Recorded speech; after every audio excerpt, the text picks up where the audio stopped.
This video has been sitting in my to be edited folder for a while, so I thought I'd edit it and get it out. Christy and I have been working to get it set up to where she's my editor. She had a bit of a computer problem, so I'm making a few other extra videos that drop in, give her some extra time to work on my videos. I hope you guys enjoy what we're going to bring you. I think it's going to be great. I also want to thank you guys for accepting the challenge.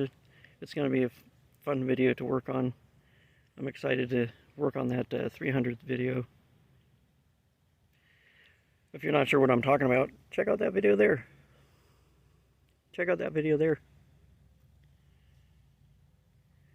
Anyways, let's get into it.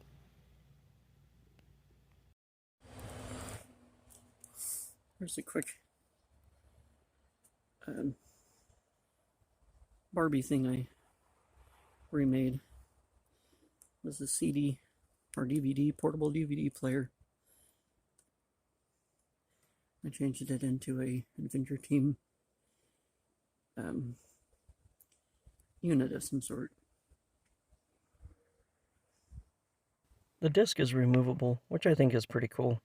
Make a nice little addition to my G.I. Joe field equipment. Well, I hope you enjoyed this video. Please click that like button and drop a comment and share. It really helps my channel out. Until next time, don't forget to collect, inspire, and create. See you in the next one.